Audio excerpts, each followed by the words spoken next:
ओम शांति। आज की तारीख है 26 अक्टूबर 2024। साकार महावाक्य। बाबा कहते मीठे बच्चे, सर्वशक्तिमान बाप आया है तुम्हें शक्ति देने। सर्वशक्तिमान बाप आया है तुम्हें शक्ति देने। जितना याद में रहेंगे उतना शक्ति मिलती रहेगी। जितना याद में रहेंगे उतना शक्ति मिलती रहेगी। बाबा कहते मीठे बच्चे, सर्वशक्तिमान बाप आया है तुम्हें शक्ति देने। जितना याद में रहेंगे उतना शक्ति मिलती रहेगी। आज का प्रश्न, इस ड्रामा में सबसे अच्छे से अच्छा पार्ट तुम बच्चों का है। कैसे? इस ड्रामा में सबसे अच्छे से अच्छा पार्ट तुम बच्चों का है। कैसे? उत्तर, तुम बच्चे ही बेहद के बाप के बनते हो। तुम बच्चे ही बेहद के बाप के बनते हो। भगवान टीचर बनकर तुम्हें ही पढ़ाते हैं, तो भाग्यशाली हुए ना। भगवान टीचर बनकर तुम्हें ही पढ़ाते हैं, तो भाग्यशाली हुए ना। विश्व का मालिक तुम्हारा मेहमान बनकर आया है। विश्व का मालिक तुम्हारा मेहमान बनकर आया है। वे तुम्हारे सहयोग से विश्व का कल्याण करते हैं। वे तुम्हारे सहयोग से विश्व का कल्याण करते हैं। तुम बच्चों ने बुलाया और बाप आया। तुम बच्चों ने बुलाया और बाप आया। यही है दो हाथ की ताली। यही है दो हाथ की ताली। अभी बाप से तुम बच्चों को सारे विश्व पर राज्य करने की शक्ति मिलती है। अभी बाप से तुम बच्चों को सारे विश्व पर राज्य करने की शक्ति मिलती है। इस ड्रामा में सबसे अच्छे से अच्छा पार्ट तुम बच्चों का है। कैसे? उत्तर, तुम बच्चे ही बेहद के बाप के बनते हो। भगवान टीचर बनकर तुम्हें ही पढ़ाते हैं, तो भाग्यशाली हुए ना। विश्व का मालिक तुम्हारा मेहमान बनकर आया है। वे तुम्हारे सहयोग से विश्व का कल्याण करते हैं। तुम बच्चों ने बुलाया और बाप आया। यही है दो हाथ की ताली। अभी बाप से तुम बच्चों को सारे विश्व पर राज्य करने की शक्ति मिलती है। ओम शांति। मीठे मीठे रूहानी बच्चे रूहानी बाप के सामने बैठे हैं।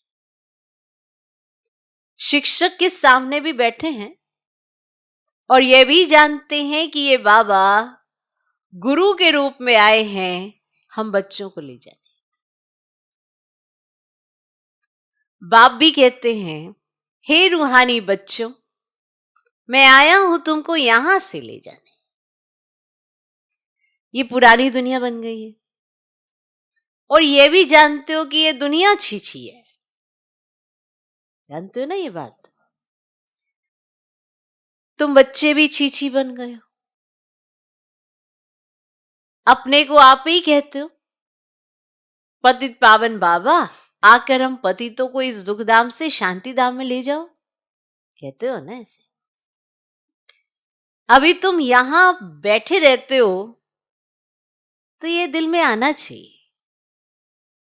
बाप भी कहते हैं, मैं तुम्हारे बुलावे पर, निमंत्रण पर आया हूं। बाप याद दिलाते, बरोबर तुम बुलाते थी ना, आओ। अभी तुमको समृद्धि आई है, हमने बुलाया है। आई स्मृति की हमने बुलाया। अब बाबा आए हुए हैं, ड्रामा अनुसार कल्प पहले मिसल। वो लोग प्लान बनाते हैं ना, ये भी शिव बाबा का प्लान। इस समय सबके अपने अपने प्लान है ना।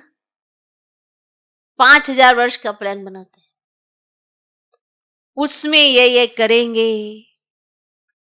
बातें देखो कैसे आकर मिलती है ना। बाबा का भी प्लान है, उनका 5 वर्ष का प्लान है। बातें देखो कैसे आके मिलती है। आगे ये प्लान आदि नहीं बनाते थे कि 5 वर्ष में जब सरकार आएगी, जब ऐसा कुछ होगा तो क्या क्या करेंगे। पहले ऐसे प्लान नहीं बनाते थे, अभी प्लान बनाते रहते हैं। तुम बच्चे जानते हो हमारे बाबा का प्लान यह है। ड्रामा के प्लान अनुसार 5000 वर्ष पहले मैंने ये प्लान बनाया था। तो मीठे मीठे बच्चे जो यहाँ बहुत दुखी हो गए हो, वैशाल्य में पड़े हो, अब मैं आया हूं तुमको शिवालय में ले जाने। वे शांति धाम है निराकारी शिवालय और सुख धाम है साकारी शिवालय। तो इस समय बाप तुम बच्चों को रिफ्रेश कर रहे हैं। क्या कर रहे हैं? रिफ्रेश कर रहे हैं। तुम बाप के सम्मुख बैठे हो ना, बैठे हो ना। बुद्धि में निश्चित तो है बाबा आया हुआ है। बाबा अक्षर बहुत मीठा है। ये भी जानते हो हम आत्माएं उस बाप के बच्चे हैं, फिर पाठ बजाने के लिए इस बाबा के बनते हैं। कितना समय तुमको लौकिक बाबाएं मिले हैं, कितना समय तुमको लौकिक बाबाएं मिले हैं। सत्युग से लेकर सुख और दुख का पाठ बजाया है। अभी तुम जानते हो हमारा दुख का पाठ पूरा होता है, सुख का पाठ भी पूरा 21 जन्म बजाया है। फिर आधा कल्प दुख का पाठ बजाया। बाबा ने तुमको स्मृति दिलाई। बाबा पूछते बरोबर ऐसे है ना। मैंने जब स्मृति दिलाई जाती है तो आपको समझ आई तो ये कहा जाता बरोबर ऐसे है ना। अब फिर तुमको आधा कल्प सुख का पाठ बजाना है। इस ज्ञान से तुम्हारी आत्मा भरपूर रहती है, फिर खाली हो जाती है। फिर बाप भरपूर करते हैं। तुम्हारे गले में विजय माला पड़ी है, गले में ज्ञान की माला है। बरोबर हम चक्र लगाते रहते हैं। सतयुग, त्रेता, द्वापर, कलयुग, फिर आते हैं स्वीट संगम पर। इनको स्वीट कहेंगे। अब शांति धाम कोई स्वीट नहीं है, सबसे स्वीट है पुरुषोत्तम कल्याणकारी संगम योग। ड्रामा में तुम्हारा भी अच्छे से अच्छा पार्ट है। तुम कितने लक्की हो। बेहद के बाप के तो तुम बनते हो, तो लक्की तो तुम हुए ना। बेहद के बाप के तुम बनते हो, वे आकर तुम बच्चों को पढ़ाते हैं।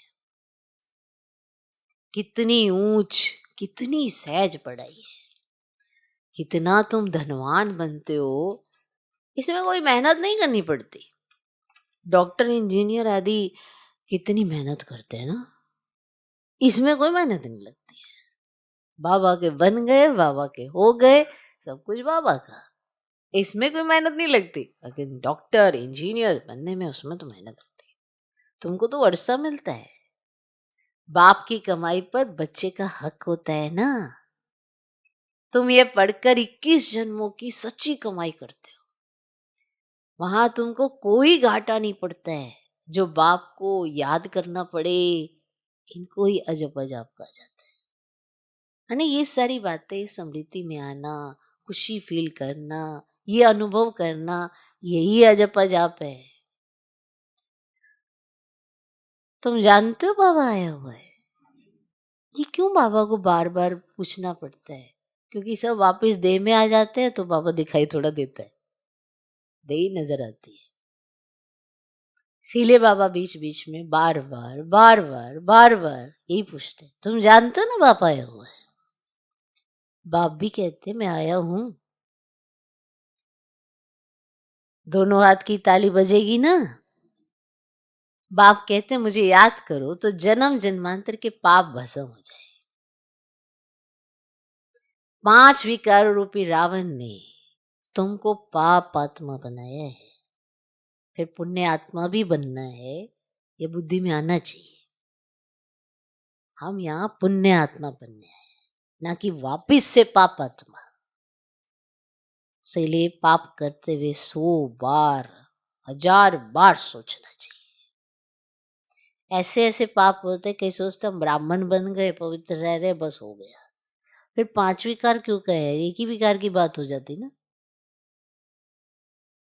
ये अहंकार की बात क्यों हुई है, क्रोध की बात क्यों हुई है, ये लोभ की मोह की इनकी बातें क्यों हुई है? क्योंकि इनके चलते भी तो भगवान को छोड़ देते हैं। वैसे तो साधु सन्यासी संत महात्मा कितने हैं, उन्होंने तो वो वाला विकार जीत ही रखा है। लेकिन हमें बाबा 5 विकारों पर जीत पहनाते हैं। तो ये बुद्धि में आना तो चाहिए कि पुण्य आत्मा बनेंगे कैसे। हम बाप की याद से पवित्र बनकर फिर घर जाएंगे बाप के साथ। फिर इस पढ़ाई से हमको माइट मिलती है, शक्ति मिलती है। देवी देवता धर्म के लिए कहा जाता है रिलीजन इज माइट। बाप तो है सर्वशक्तिवान, तो बाबा से हमको विश्व में शांति स्थापन करने की ताकत मिलती है।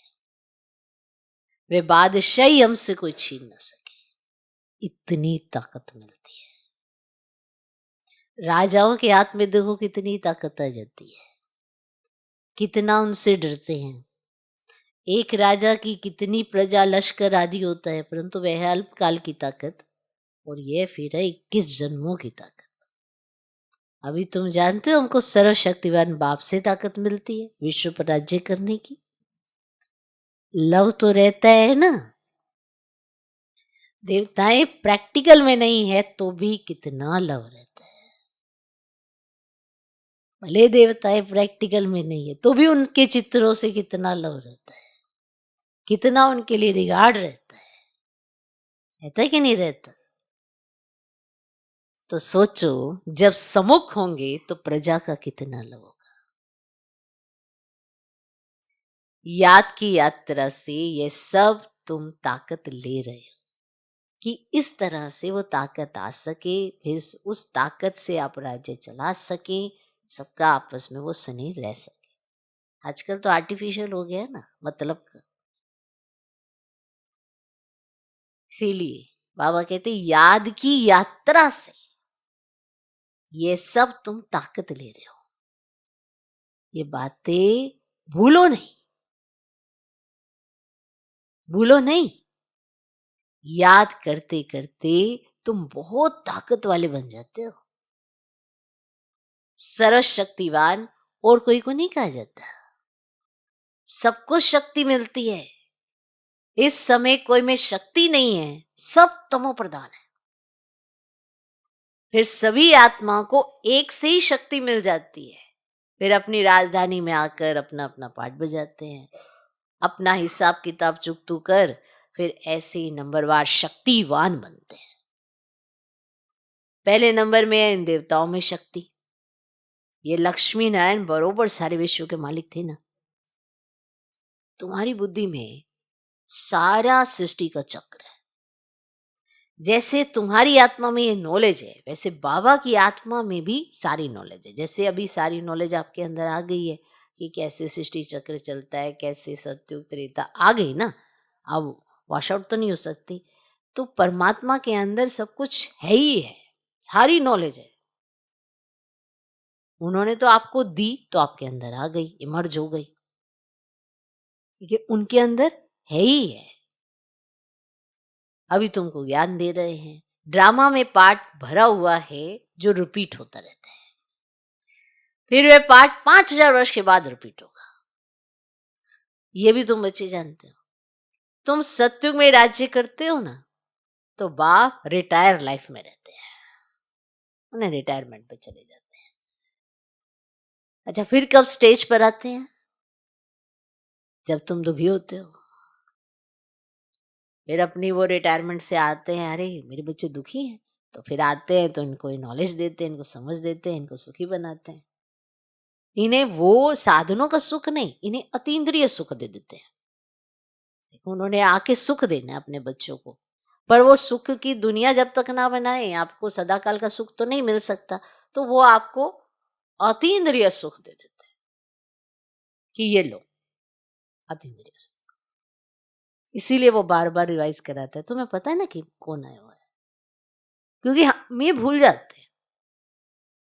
अतीन्द्रिय सुख तो तभी फील होगा जब सर्वशक्तिवान बाप का वजूद महसूस होगा। अगर नहीं होगा तो फिर कहाँ अतीन्द्रिय सुख फील होगा। अब आपके साथ कोई बाहुबली है, माना कोई ऐसा ताकतवर है, फील तो आपने करना ना कि वो ताकतवर है, आप फील कर रहे हो ना। तो सर्वशक्तिवान बाप आपके साथ है, फील तो आप करोगे ना कि मेरे साथ किसकी शक्ति है, किसकी शक्ति मुझे चला रही है, किसकी शक्ति से मैं चल रहा हूं, किससे मुझे ताकत मिल रही है, तो आप फील करोगे।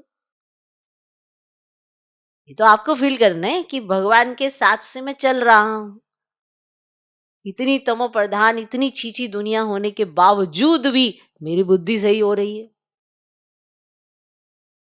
तो ये तो आप फील करेंगे ना, उसके ज्ञान से, उसकी मुरली से, उसके सम्मुख आने से, उसके स्पर्श से। ये तो आपको फील करना है, उसने थोड़ा हर एक को जाके हाथ लगाना है। क्लियर? तो तुम्हारी जैसे तुम्हारी आत्मा में नॉलेज है, वैसे उनमें भी है। तो 5000 वर्ष के बाद ये रिपीट होता है, तो ये भी तो तुम बच्चे जानते हो ना। तो फिर जब तुम सत्युग में राज्य करते हो तो बाप रिटायरमेंट में चला जाता है, और फिर कब स्टेज पर आते? जब हम दुखी होते हैं। ये बात भूलना नहीं। हर माँ बाप अपने बच्चों को बहुत आलिशान चीजें देकर साइड में बैठ जाते हैं कि मेरे बच्चे तो बड़े सुखी हैं, 5 साल के बाद जाएंगे, देखेंगे अरे ये नहीं क्या हुआ, मैंने तो अपनी सारा कुछ दे दिया था और ये इतने दुखी कैसे हैं। पर वो अपने कर्मों से दुखी हो गए। वो तो रिटायरमेंट में चले गए, लेकिन 5 साल में अपने कर्मों से दुखी हो गए, और हम 5000 साल में अपने कर्मों से दुखी हो गए।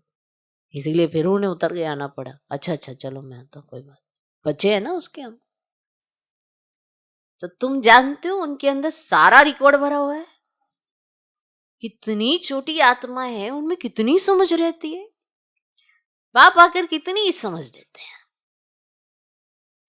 देखो बाबा जो समझ देते हैं, वो माया का परछाया जब तक नहीं हटता ना, वो अंदर नहीं जाती है। इसीलिए तो सब, इतनी सारी आत्माएं हैं, सब थोड़ा बाबा के बच्चे बन गए, और कहीं तो बच्चे बनकर भी बिगड़ गए हैं। तो क्या बाप चेंज हो गया है? बाप नहीं चेंज हो गया, तुम माया के परछाए से हटे ही नहीं, इसीलिए वापस उसकी नगरी में चले गए। बाप तो वही है, वैसे ही है जैसा था, नॉलेज भी वो वैसे ही दे रहा है। चक्र क्या है? ठीक है। तो इतनी छोटी आत्मा है, उसमें कितनी समझ रहती है। बाप आकर कितनी समझ देते हैं। फिर वहां सत्युग में यह सब भूल जाते हो कि हम कैसे यहाँ पहुंचे, कैसे पोजीशन पाई, क्या क्या कर्म किए, क्या क्या ऐसी एक्टिविटी कर दी जो मेरी पोजीशन कम हो गई। लेकिन याद रखना कि लास्ट में सब कुछ रिवाइज कराया जाना है। अगर अच्छी पोजीशन पाई होगी तब भी दिखाया जाएगा, देखो तुमने अच्छे कर्म किए थे, देखो कुछ ऊपर नीचे किया होगा तो उसका भी साक्षात्कार, बिगर साक्षात्कार कराए किसी को पोजीशन नहीं मिलने वाली। ओके। तो फिर वहां सत्युग में भूल जाते हो। सत्युग में तुमको ये नॉलेज होती ही नहीं है वहां, क्योंकि तुम सुख भोगते रहते हो। तो सुख में इस सब नॉलेज की दरकार नहीं होती, ना ये नॉलेज चाहिए होती है कि परम धाम क्या है, सूक्ष्म वतन क्या है, ये स्थूल वतन क्या है, ये इसके बाद कौन सा युग आने वाला है। वहां इस चीज की नॉलेज नहीं चाहिए होती है, क्योंकि वहां पे सुख भोगते रहते हो। तो ये भी अभी तुम समझते हो, सत्युग में हम सो देवता बन सुख भोगते हैं, माना सुख प्राप्त करते हैं। अभी हम सो ब्राह्मण हैं, फिर हम सो देवता बन रहे हैं। ये ज्ञान बुद्धि में अच्छी रीति धारण करना है। किसको समझाने में खुशी होती है ना, माना बाबा का बनाना हो, बाबा के समीप लाना हो, तो कितनी खुशी होती है किसको समझाने। तुम जैसे प्राण दान देते हो, है ना, जिसको आपने ज्ञान से बाबा के और करीब ला दिया हो, और करीब ला दिया हो, तो ये आपने क्या किया उसके साथ? प्राण दान दे दिया, इतना करीब ला दिया। तो ये जो नजदीकी आपने भगवान से कराई, उसका भी तो आपको फल मिलेगा। इसीलिए जब तुम समझाते हो, बाबा के नजदीक लाते हो, तो आपको बड़ी खुशी होती है, उनको जैसे आप प्राण दान देते हो। कहते हैं ना, काल आकर सबको ले जाते हैं, काल आदि कोई है नहीं। मैंने ऐसे कोई नहीं, कोई भैंसे पे चढ़ के, कोई ऐसे मना हाथ में तलवार लेके, ऐसा कुछ जो चित्र बनाया उन्होंने, मना ऐसा कुछ होता नहीं। आपने देखा है जो नाटक वगैरह बनते हैं, उसमें भूतों की पिक्चर जो दिखाते हैं, असल में भूत वैसे होते नहीं है। इसी तरह से काल वैसा होता नहीं है जैसी उसकी पिक्चर बनाई जाती है। क्लियर? और ये रावण भी कोई ऐसा चित्र वाला नहीं है, बस वो उसका प्रभाव ऐसा है कि कहते हैं कि गधे का शीश है, माना बुद्धि उसकी गधे जैसी है, फिर भी दुनिया समझती है बड़ा बुद्धिमान था, बड़ा ही परमात्मा का अनन्य भक्त था। बुद्धि उसकी गधे जैसी, माना पता सबको चल रहा है ये गधे समान है, इसकी अकल काम नहीं कर रही है, फिर भी उसको बुद्धिमान समझेंगे। ऐसी भी अकल चट हो जाती है, तभी तो रावण की सेना बनेगी। और रावण की सेना ज्यादा होती है, राम की कम होती है। राम की सेना सिर्फ राम का ही कहना मानती है, उसको पता ही नहीं होता कि रावण क्या सोचता है, उन्हें कोई लेना देना नहीं होता। उन्हें ये पता है कि हम राम के बहुत समीप है, उनका प्यार राम से बढ़ता जाता है, ना कि रावण से। तो किसको समझाने में खुशी होती है ना, बाप का बनाए रखने में, उसके नजदीक लाने में। तुम जैसे प्राण दान देते हो, तो कहते हैं ना, काल आकर सबको ले गया, तो काल कोई होता नहीं है। इसीलिए हमने बताया रावण ऐसा कोई चित्र में जो दिखाया वैसा होता नहीं है, ना ही काल ऐसा कोई होता है, ना ही भूत ऐसा होता है। वरना हर चीज जैसे भूत अब दिखाई देते हैं, तो वो तो छाया की तरह ही होते हैं, और वो जब किसी में प्रवेश हो जाते हैं तो वो आक्रमणकारी हो जाते हैं, क्योंकि उनकी शक्तियां डेवलप हो जाती है, उन्हें पता मैं आत्मा हूँ। देखो उस समय भी वो समझ रहे होते हैं मैं भूत हूँ, मैं आत्मा हूँ, तो उनकी शक्ति वो डेवलप हो जाती है कि मैंने इसमें प्रवेश किया है।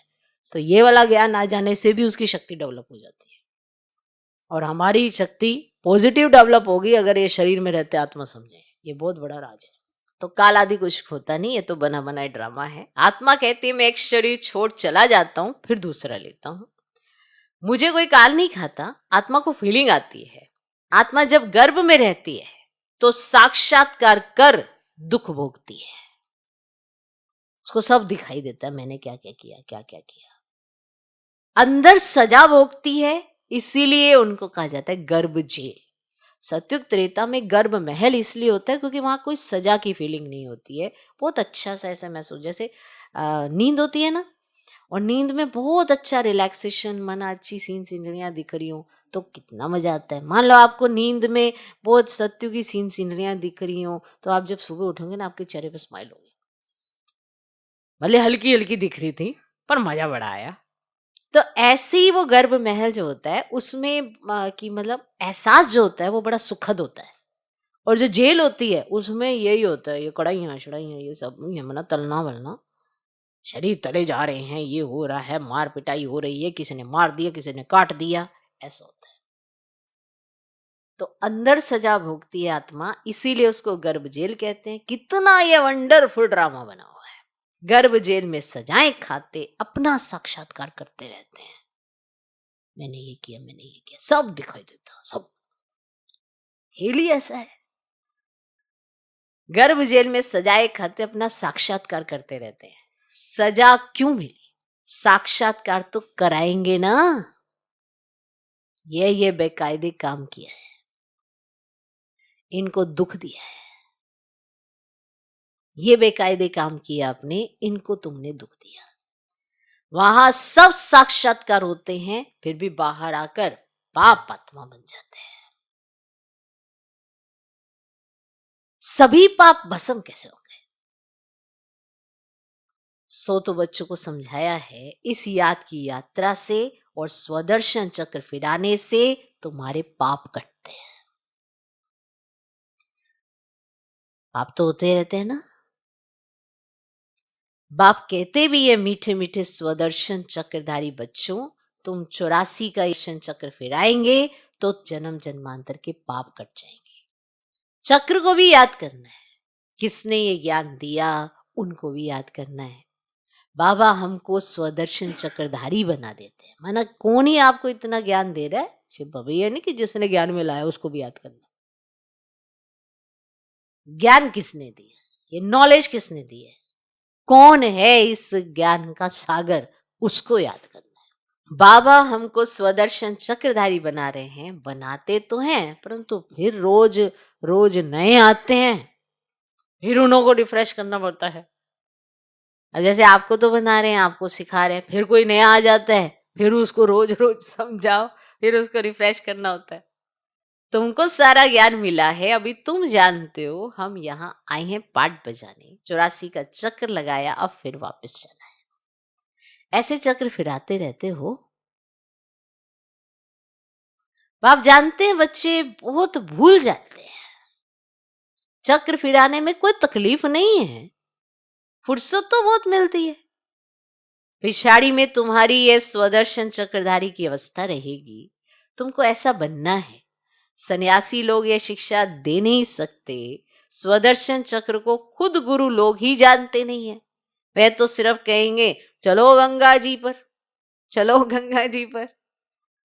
कितने स्नान करते हैं, बहुत स्नान करने से गुरुओं की आमदनी होती है, घड़ी घड़ी यात्रा पर जाते हैं। अब उस यात्रा और इसी यात्रा में फर्क देखो कितना है। ये यात्रा वह सब यात्राएं छुड़ा देती है, ये यात्रा वह सब यात्राएं छुड़ा देती है। ये यात्रा कितनी सहज है। चक्र भी फिराओ, गीत भी है ना, चारों तरफ लगाए फेरे फिर भी हरदम दूर रहे। तो बेहद के बाप से दूर रहे, यह तुमको महसूसता आती है। बेहद के बाप से दूर रहे, ये महसूसता आती है। वो लोग इस बात का अर्थ भी नहीं जानते। अभी तुम जानते हो, बहुत फेरे लगाते रहे, अब इन फेरों से तुम छूट गए हो। फेरे लगाते कोई नजदीक नहीं आए हो, और ही दूर होते गए। फेरे लगाते लगाते लगाते, इसके फेरे लगाए, उसके फेरे लगाए, और क्या हुआ, नजदीक थोड़ा है, दूरी होते चले। अभी ड्रामा प्लान अनुसार बाप को ही आना पड़ता है सबको साथ ले जाने। बाप कहते हैं मेरी मत पर तुमको चलना ही है, पवित्र बनना है, इस दुनिया को देखते हुए नहीं देखना है। जब तक नया मकान बनकर तैयार हो जाए तब तक तो पुराने में रहना पड़ता है। तो बाप संगम पर ही आते वर्षा देने, तो बेहद के बाप का है बेहद का वर्षा। बच्चे जानते हैं बाप का वर्षा हमारा है, उस खुशी में रहते हैं, अपनी कमाई भी करते हैं और बाप का वर्षा भी मिलता है। तुमको तो वर्षा ही मिलता है, वहां तुमको पता नहीं पड़ेगा स्वर्ग का वर्षा हमको कैसे मिला। मानो कितनी जगदोजहद करिए आपने, आपको ये नहीं पता पड़ेगा कि आपको स्वर्ग का वर्षा कैसे मिला। ये सब ही समृद्ध हो जाएगा। बाप संगम पर ही आते वर्षा देने, तो बेहद के बाप का वर्षा है बेहद का। तो बच्चे जानते हैं बाप का वर्षा हमारा है, उस खुशी में रहते हैं, अपनी कमाई भी करते हैं और बाप का वर्षा भी मिलता है। तुमको तो वर्षा ही मिलता है, वहां तुमको पता नहीं रहेगा कि स्वर्ग का वर्षा हमने कैसे पाया। वहां तो तुम्हारी लाइफ बहुत सुखी रहती है, क्योंकि तुम बाप को याद कर माइट लेते हो। पाप कटाने वाला पतित पावन एक ही बाप है। बाप को याद करने और स्वदर्शन चक्र को फिराने से ही तुम्हारे पाप कटते हैं। ये अच्छी रीति नोट करो, यही समझाना बस है। मत करो पाप, याद करो, पाप कट जाएंगे, बुद्धि शुद्ध हो जाएगी, ऑटोमेटिकली सब ठीक दिखने लगेगा। वरना तो यही समझाना बस है। आगे चल तुमको तिक तिक नहीं करनी पड़ेगी, कुछ कहना ही नहीं पड़ेगा, एक इशारा ही बस है।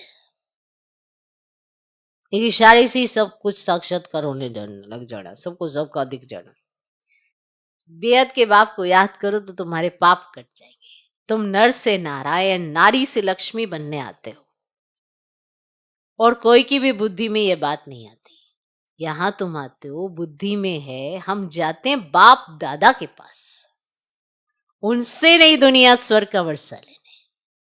बाप कहते स्वदर्शन चक्रधारी बनने से तुम्हारे भी कर्म विनाश हो जाएंगे। अब जो तुम्हारी जीवन हीरे जैसी बनाते हैं उनको देखो। ये भी तुम समझते हो, इसमें देखने की भी कोई बात नहीं है। ये तुम दिव्य दृष्टि द्वारा जानते हो। आत्मा ही पढ़ती है इस शरीर द्वारा, ये ज्ञान अभी मिला है। हम जो कर्म करते हैं आत्मा ही शरीर लेकर कर्म करती है। बाबा को भी पढ़ाना है, उनका नाम तो सदैव शिव ही है, शरीर के नाम बदलते हैं। ये शरीर तो हमारा नहीं है, ये इनकी मिल्कियत है। शरीर आत्मा की मिल्कियत होती है जिससे पाठ बजाती है, तो बिल्कुल सहज समझ की बात है। आत्मा तो सब में है, सबके शरीर का नाम अलग अलग पड़ता है।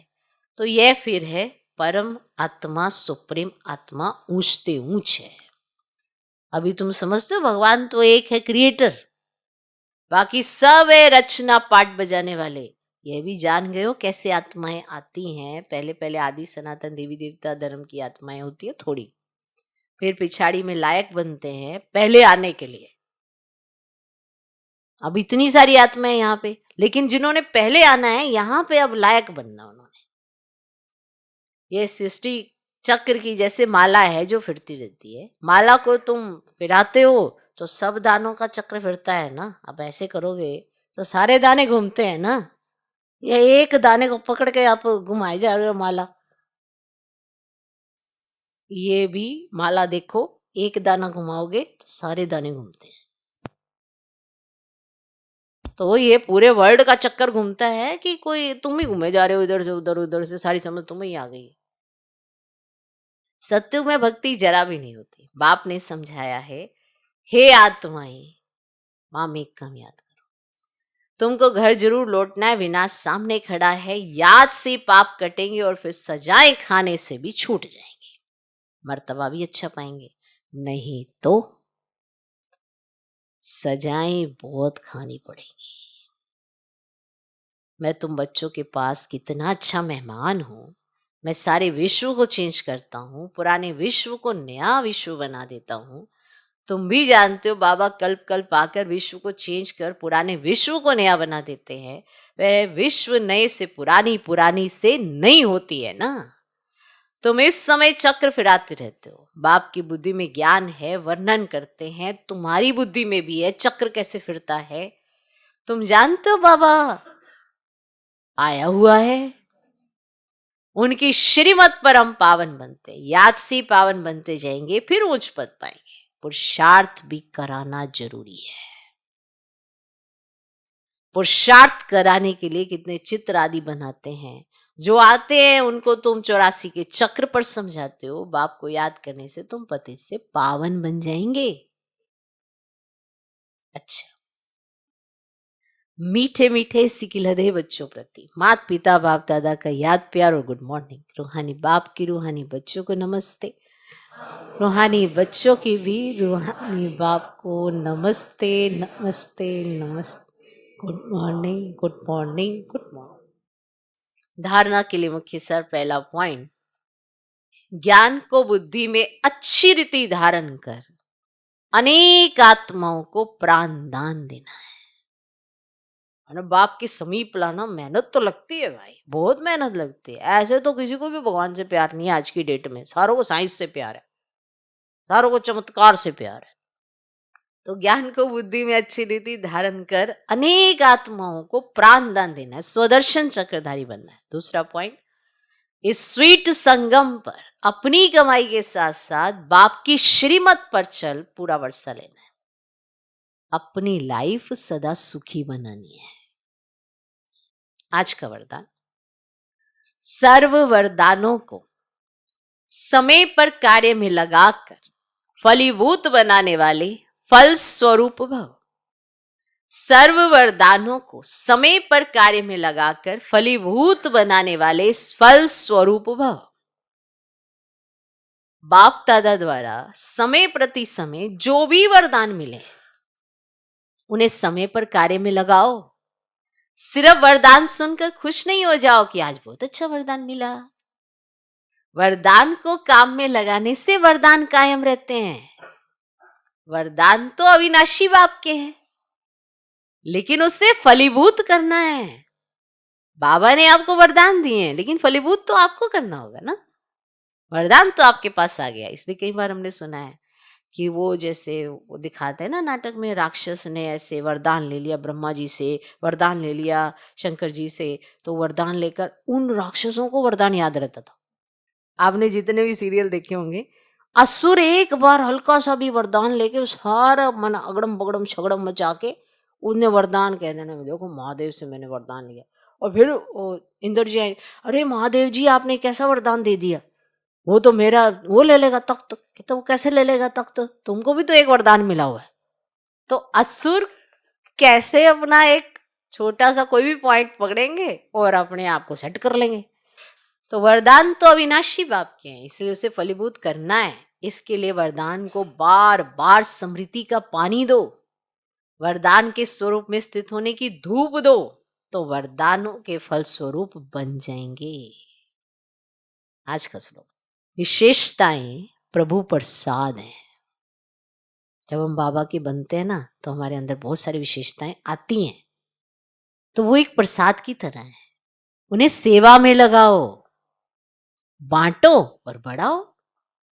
कई बार कईयों का नहीं, ये चीज तो मुझे ही आती है, ये नहीं मुझे किसी को बतानी, नहीं तो सारे आगे हो जाएंगे, मेरे को पीछे कर देंगे। और धीरे धीरे धीरे उनकी विशेषता वो गायब होती जाती है। वही काम वो जो बड़े प्यार से कर लेते थे, बड़ी सहजता से हो जाता था, अब वही काम को करने के लिए मेहनत लग रही है, क्योंकि उन्होंने विशेषता को ऐसे समझ लिया कि ये तो मैं ही कर सकती हूँ या मैं ही कर सकता हूँ। ये विशेषताएं प्रभु प्रसाद है, और प्रसाद बांट के जब खाया जाता है ना, तो ही ठंडक मिलती है। और विशेषताएं जब एक दो में बांटी जाती हैं, तब महसूसता आती है वो प्रसाद। ओम शांति।